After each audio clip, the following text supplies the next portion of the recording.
Welcome to the Big History Exhibition. For our project, we decided to create this video. We went around the woods and asked learners about big history, so we could get some different perspectives on the topic. And these were their responses. What is big history and what does it mean to you? So big history is the way that we learn like a good type of history in this school. So it goes through a whole bunch of different thresholds of like a lot of complex changes. It's important to me because it's a big part of my education, and it's just very important to our whole school system. It's the study of the Big Bang to now in multiple disciplines. It makes me feel very small in that Earth is giant, and so I'm like this tiny dot in this big planet. Big history is it's a form of education that we use here to explain the history of the universe. It's broken down into pillars. It's very useful for education. It's really easy to understand on a student level, and it's easier to teach from an advisor level.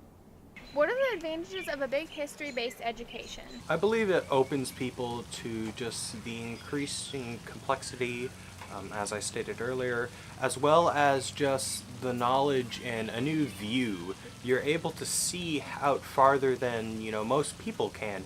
You're able to recognize that we don't just pop into existence, that everything has led up to here, that we all have some sort of part in the universe, that we've all come from something.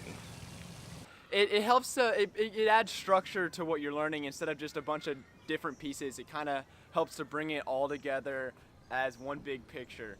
At least that's what I think. Advantages of a big history education is you see how everything's connected. It's an advantage because we have the opportunity to know what happened in the past. Big History has been my favorite class by far this year. I love the topics that we talk about and just the overall idea of big history and how it relates to us. And I think that it's honestly helped me have a wider view on our society, our influence, and just the topics that we cover. And it was really fun overall. What was your favorite thing you have learned this year? And I think the coolest thing that I learned this year was the work by Gregor Mendel and pea plants and genetics, because I think that's really cool. My favorite thing in humanities was probably doing ancient Israel. It was kind of stressful, but it was really interesting to learn about like all the religion, and because Israel's typically associated with Christianity, and a lot of it was just different. Here I really enjoyed the learning of certain philosophies created by cultures. Areas such as China and Japan have vastly different thoughts than we do about the origins of the universe, the beliefs of spiritual surroundings and such.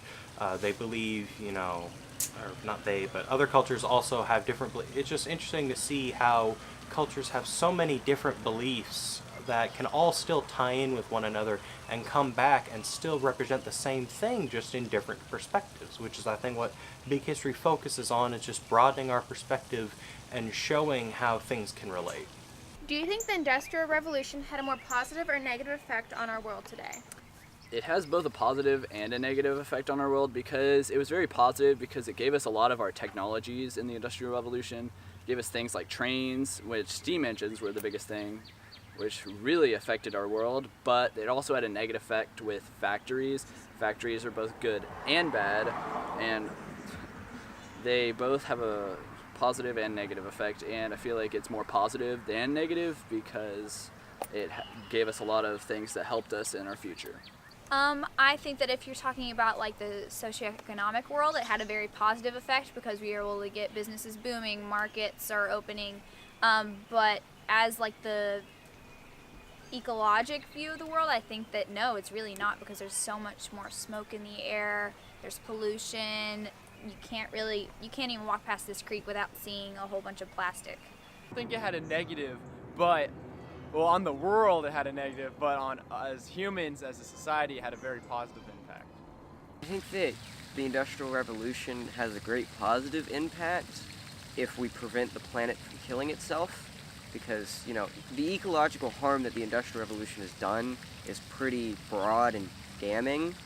But I think if we can rectify that, then the Industrial Revolution will have a lot of positive impact on the world. What do you see for our future?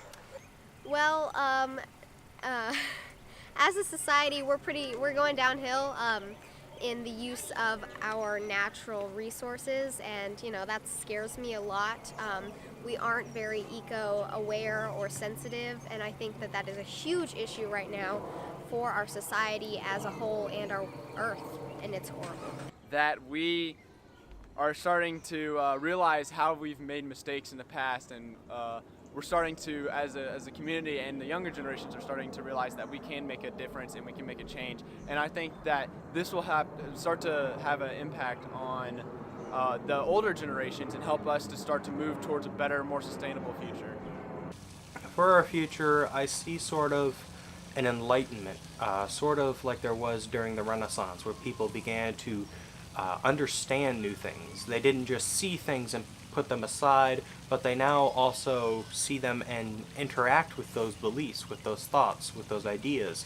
People will begin to understand certain concepts. Things that many believe are false now could become very true.